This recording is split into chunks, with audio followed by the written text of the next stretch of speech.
हाय दोस्तों, आप देख रहे हैं बुलेट गुरु। मैं जितेंद्र। दोस्तों आज जो है हम यूज़ करने वाले हैं WD-40 अपनी इंटरसेप्टर 650cc में। एंड दोस्तों इसमें देखने वाले हैं कि कौन कौन से ऐसे पार्ट हैं जहां पर इस WD-40 को यूज़ किया जा सकता है एंड अपनी बाइक को मेंटेन और केयर किया जा सकता है। मैंने ऐसी वीडियो क्लासिक एंड बुलेट में बना रखी है, डिस्क्रिप्शन बॉक्स में उसका लिंक दे दूंगा, जाके वहाँ से चेकआउट करते हैं। आज जो है इंटरसेप्टर बनाने वाले हैं। इंटरसेप्टर में पूरा चेक करने वाले हैं कौन कौन से पार्ट पे इसको यूज़ किया जाता है एंड क्यों यूज़ कर रहा हूँ, क्या बेनिफिट है एंड कब कब इसको यूज़ करना चाहिए। ये भी डिटेल जो है इसी वीडियो में आने वाली है, तो मेक श्योर इस वीडियो को आप जो देखिए। चलिए जानते हैं।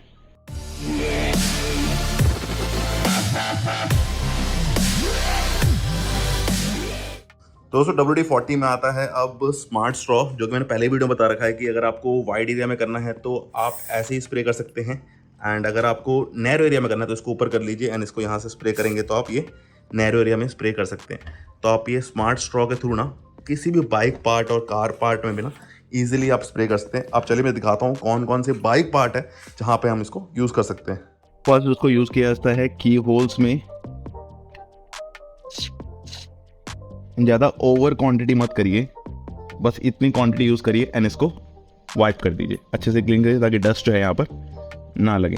नेक्स्ट एरिया जो है वो भी की से रिलेटेड ही है। इस एरिया में भी जब हम की डालते हैं तो कई बार यहाँ पे जो है जाम हो जाता है एंड इसको भी थोड़ा सा लगा के जो है आप यहाँ से क्लीन कर सकते हैं। साथ ही साथ इसका जो ये एरिया है नीचे वाला जहाँ पर मूविंग पार्ट है वहाँ पे भी जो है आप कर सकते हैं ताकि मूवमेंट जो है फ्री बना रहे। इसको स्विच असेंबली में भी यूज़ किया जाता है। ये साइड से ही खास तौर से यहाँ पे करना होता है। हल्का स्प्रे करिए यहाँ पर। हल्का जैसे ही आप स्प्रे करेंगे तो लूप जो है इस साइड जो एरिया है वहाँ से अंदर जाएगा एंड थोड़ा इसको मूवमेंट देंगे ना आप, तो जो मेटल पार्ट है जिस पे रस्ट लग जाता है, जो थोड़ा सा ऑक्सीडाइज हो जाते हैं, वो थोड़े से क्लीन हो जाते हैं एंड मूवमेंट फ्री हो जाता है, जिससे कनेक्टिविटी प्रॉपर मिलती है। And over period time switches में प्रॉब्लम आना शुरू हो जाते हैं, कनेक्टिविटी कभी भी प्रॉपर नहीं मिलती है।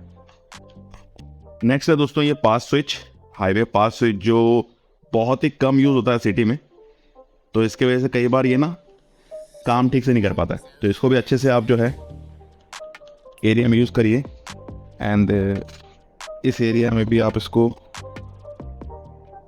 जो हाई बीम लो बीम है उसमें भी आप इसको आराम से यूज़ कर सकते हैं एंड इवन हॉर्न एरियाज में भी, हॉर्न स्विचेस में भी आप इसको यूज़ करके आराम से क्लीन कर दीजिए।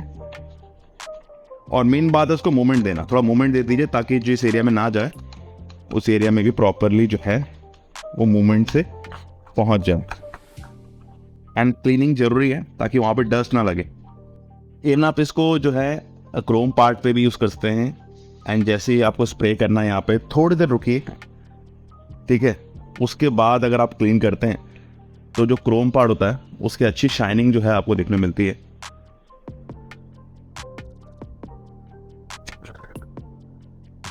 तो आपको वीडियो में दिख ही रहा होगा, शाइनिंग आप देख सकते हैं। तो उसमें फुट रेस्ट भी होते हैं। फुट रेस्ट के मूवमेंट में ना कभी कभी हार्ड हो जाते हैं, तो यहाँ पे भी जो है आप इसको यूज़ कर सकते हैं एंड वहाँ पे जस्ट स्प्रे करके थोड़ा मूवमेंट दे के क्लीन कर दीजिए।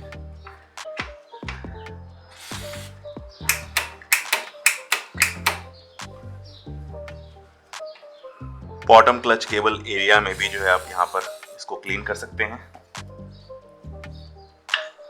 आप इसको साइड स्टैंड और मेन स्टैंड दोनों के ही मूवमेंट में जो है आराम से यूज कर सकते हैं।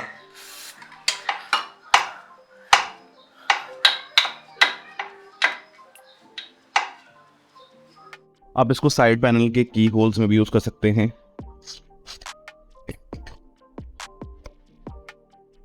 सीट जहाँ लॉक होती है वहाँ पे भी जो आप इसको यूज कर सकते हैं ताकि ये पार्ट लूब रहे एंड सीट जो है आपकी आराम से लॉक अनलॉक हो सके।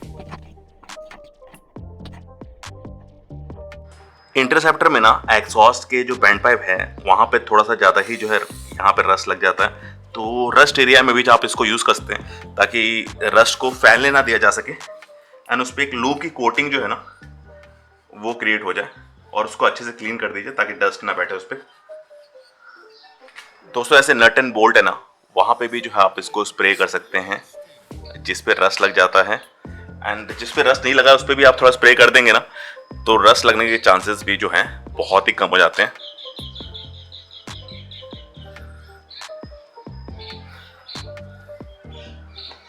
तो दोस्तों आपने देखा ये WD-40 को मैंने मल्टीपल एरियाज में यूज़ किया। इसके अलावा जो है आप चेन क्लीनिंग के लिए यूज़ कर सकते हैं, जिसके लिए मैंने ऑलरेडी वीडियो बना रखा था कि चेन क्लीनिंग में किस तरह से यूज़ किया जाता है इसको। और स्पार्क प्लग क्लीन या कोई मूवमेंट फ्री करना है उसको, या फिर दोस्तों कोई पार्ट रस्ट लग गया है, कोई बोल्ट में रस्ट लग गया है, इन सभी एरियाज़ में जो है इस मल्टीपर्पज़ स्प्रे को जो है डेफिनेटली यूज़ किया जाता है। एंड जैसे मैंने स्टार्टिंग में बताया कि इसमें स्मार्ट स्ट्रॉ आ रहा है, ठीक है, तो आप इजीली वाइड एरिया में करना है तो ऐसे ही स्प्रे कर सकते हैं। एंड इसको ऊपर नीचे करके किसी भी बाइक के एरियाज़ में, या फिर कार भी है आपके पास, तो भी आप इसको डेफिनेटली यूज़ करते हैं। सिर्फ बाइक कार ही नहीं दोस्तों, घर की भी बाकी चीज़ों में मेरे काम आता है। जैसे कि कोई हिंजेस हो गया, डोर हिंजेस होता है, या फिर मल्टीपल एरिया जहाँ मूवमेंट है, या कोई साउंड आ रहा है, कुछ क्लीन करना है, ब्रास या कॉपर का कोई ऑक्सीडाइज पार्ट हो गया, उसको भी क्लीन करने का काम आता है। तो ये सही में ही एक्चुअली मल्टीपर्पज़ है। एंड अगर आपके बाइक का है तो डेफिनेटली मैं रिकमेंड करूँगा कि इसको आप जरूर बाय करिए। एंड इस प्रोडक्ट का लिंक जो है डिस्क्रिप्शन बॉक्स में दिया हुआ है, डायरेक्टली जाके वहाँ से आप बाय कर सकते हैं। एंड आई होप आपको कंप्लीट आइडिया हो चुका होगा। डिस्क्रिप्शन बॉक्स में लिंक दिया हुआ है जहाँ मैंने चेन क्लीनिंग भी किया हुआ है। क्लासिक एंड बुलेट का भी जो है मैंने वीडियो बनाया था, जहाँ पर मैंने 16 तरह के ब्रिलियंट आइडियाज ट्रिक बताए थे जिससे आप इसको यूज़ कर सकते हैं। वो भी जाके आप चेकआउट कर सकते हैं। यहाँ वीडियो एंड करते हैं। ख्याल रखिए, ध्यान रखिए और देखते रहिए वीडियो, ऐसी बहुत सारी इन्फॉर्मेटिव आपके लिए आते रहेंगे। बाय।